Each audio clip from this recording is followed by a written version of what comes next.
we got to put on the best VBS. 2 weeks ago, we welcomed 100 kids into this room for 3 days, and they just got to experience God for the first time. So I look at this last year of my life, and I'm like, God, you're moving there. God, you're moving there. God, you're doing great things here. God, you're awesome. God, you're amazing. And then, like a lot of us, I think sometimes we get hit with some disappointment. And then immediately it can go from, God, you're awesome.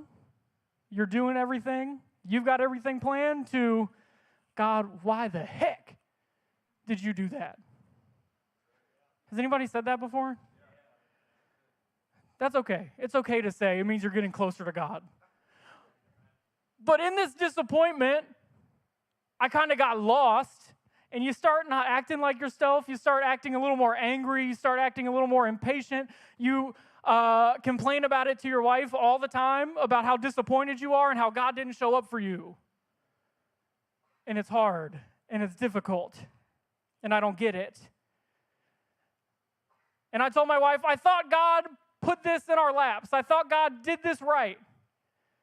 And saying that reminded me of a story of David in 1 Samuel 24. That's not where I told you to turn, don't worry. And David has been anointed the second king of Israel. He's following right behind Saul, who has gotten some things wrong. So God did a little pivot, and Saul did not like the pivot that God had. So he just said, I'm going to go all out, and tried to kill David. So David's on the run. He's in the wilderness of En-Gedi, and he's just sitting in a cave with his bros. And they're just waiting and waiting and waiting. And guess who stumbles upon this cave?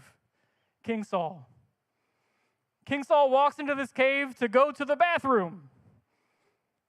And David's mighty men are like, this is it. This is it. He's delivered Saul into your hands, David. Go kill him. Go get him. And David's like, that's a good idea. I'm going to go get him. Thank you, God. And then he gets up to Saul, and he has this thought. This isn't what God has called me to do. This wasn't the plan that God has for me. Me killing Saul, that's not honor. I'm called to honor, even if they're not getting it right. So instead of killing him, he cuts the corner off his robe. Saul leaves the cave, and David rolls out after he's a bit away and says, Saul, I could have killed you. I could have done it, but I didn't. And it says that David's even upset that he cut the robe, that even that little bit of give was too much.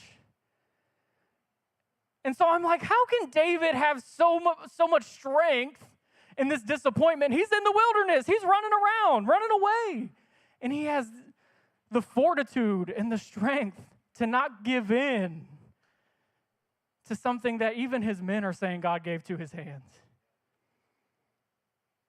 And if you look at Psalm, we kind of figure out why. The book of Psalms is just a bunch of David hanging out with God. When it's going well, David's hanging out with God. When it's not going well, David's hanging out with God. When it's the darkest of dark, David is hanging out with God, and he's writing songs about it.